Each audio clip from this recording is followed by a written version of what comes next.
Salam, salam, outsider. Le débrief commence maintenant.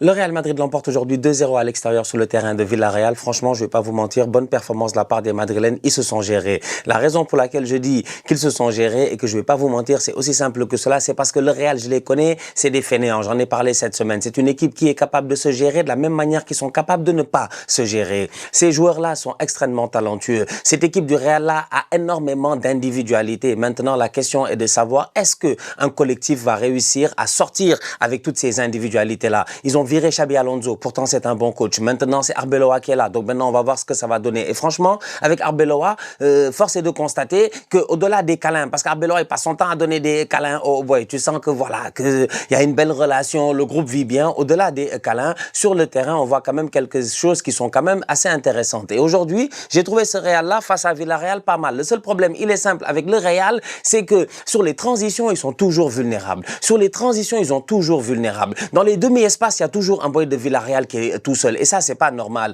Ça revient encore une fois au milieu de terrain du Real. Le Real, on peut discuter de la défense parce que c'est vrai qu'en axe central, de temps en temps, Asensio, Dean Hussein, de temps en temps, c'est pas très ça, tu vois. Ça se voit que, bon, il manque un tout petit peu d'expérience dans cette défense centrale-là. Malheureusement, les Rudiger et tout cela ne sont pas là. Eder Militao, donc, il y a pas mal d'absents dans cette équipe-là. Donc, en défense, on peut dire que, heureusement que Thibaut Courtois est là pour gérer. Mais au milieu de terrain, je vais pas vous mentir, sincèrement, il y a des boys, ils sont très forts, talentueux, individuellement, mais collectivement parlant, c'est compliqué parce qu'en transition, il y a toujours des espaces. C'est pas normal. Qui doit être derrière Camavinga? Qui doit protéger Camavinga? Quand Camavinga perd un ballon, qu'est-ce qui doit se passer derrière? C'est lunaire. C'est pas normal. Plusieurs fois, tu as des actions où tu te poses des questions. Au-delà de cela, de temps en temps, le Real perd des ballons. À des moments, ils ne doivent pas perdre des ballons. À chaque fois, en première mi-temps, où ils se sont mis en danger, c'est parce qu'ils ont perdu le ballon eux-mêmes. Dans la construction, ils doivent être beaucoup plus calmes. Ils doivent être beaucoup plus posés. Donc, autant ils ont des problèmes en termes de transition défensive, autant aussi, des fois, ils ont de la précipitation dans les transitions offensives qui font de telle sorte que ça perd des ballons bêtement. Et donc, derrière, étant donné que mon postulat, le premier, transition défensive, ça va pas, dès qu'ils perdent le ballon, ils sont en danger. C'est pas normal. Donc ça, il va falloir y pallier petit à petit. Arbeloa a le temps de travailler là-dessus. Donc aujourd'hui, Camavinga, à mon humble avis, il fait un bon match. Il fait un bon match, mais à chaque fois qu'il perd le ballon, Miskin, il est en danger. Mais il fait un bon match, il est intéressant. Il garde bien le ballon, il donne de bons ballons, il casse des lignes, franchement. Il se projette vers l'avant. J'ai beaucoup aimé le rôle de Camavinga devant la défense. À côté de lui, il y avait Arda Güler et Jude Bellingham. Et encore une fois, tu te dis de temps en temps trop de laxisme. Ballon perdu de Arda Güler, ballon perdu de Bellingham, automatiquement, tu mets qui en danger? Camavinga. Il faudrait que les gars au milieu de terrain ils réussissent à trouver un certain équilibre. C'est des boys qui jouent à des postes où ils doivent quand même faire un effort défensif et aussi ils doivent faire attention quand ils perdent des ballons. Mais j'ai l'impression qu'ils ont tellement l'habitude, ces boys-là, les Bellingham, les Arda Güler, de jouer beaucoup plus haut sur le terrain que quand ils perdent des ballons, ils ne mesurent pas la conséquence de la perte du ballon. Et donc tu mets tes coéquipiers en danger, tu vois.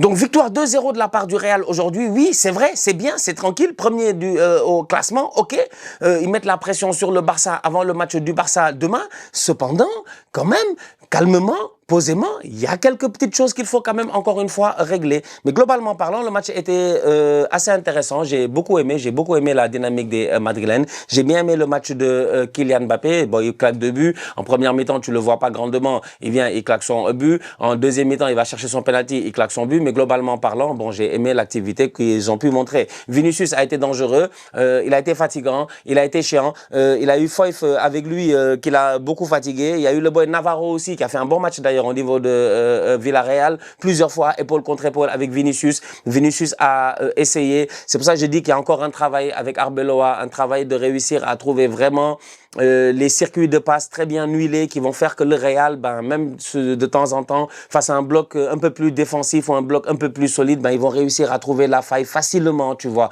En première mi-temps, en début de deuxième mi-temps, quand Kylian Mbappé claque son but, si tu regardes bien l'action, c'est Vini, il fait la différence sur le côté, il réussit à vraiment faire la différence sur le côté d'ailleurs. En 1 contre 1, il est très très fort, vous-même vous le savez. Il fait ce centre en retrait là, Pape Gueye intercepte le centre, il est à terre, il peut pas l'intercepter une deuxième fois. Miskin pour lui, c'est dommage. Et là, il y a Kylian Mbappé qui vient et qui surgit. Il surgit parce qu'il est rapide, parce qu'il est fort, parce qu'il est virevoltant, parce qu'il est toujours là, parce qu'il est là pour pas rigoler, parce qu'il a claqué, je pense, son 21e but en Liga cette saison.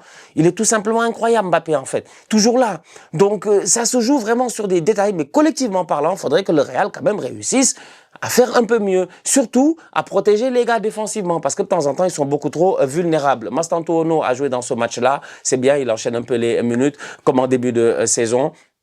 Mastantuono, j'ai l'impression que dès qu'il y a un nouveau coach, c'est lui qui joue. La dernière fois, en début de saison, Xabi Alonso est arrivé, c'est lui qui avait joué. Après, on l'a un peu perdu. Là, il est de retour, donc il fait son match. Franchement, il fait son match. Il se gère globalement. Il a été bon. Ça va. Franchement, au niveau du Real, il y a eu quelques changements, quelques faits assez intéressants. La rentrée de Brahim Diaz. J'avais envie de parler de cela. Brahim Diaz est rentré. Déjà, Pape Gueye est sur le terrain. Pape Gueye en première mi-temps, il peut marquer. Pape Gueye aurait pu le jour de son anniversaire se gérer une semaine, 6 jours après avoir marqué en finale de Coupe d'Afrique des Nations. Il aurait pu marquer aujourd'hui face au Real Madrid. Il se retourne, il avance, il est tout seul. Je suis là devant ma télé, je suis comme frappe. Il frappe, le ballon passe à côté. C'est dommage. Mais d'un autre côté, il y avait Brahim Diaz. Donc on s'est dit, Brahim va quand même rentrer. Brahim, il va rentrer. Moi, j'ai envie de voir Brahim, franchement. Mon ami Brahim, c'est notre copain, Brahim.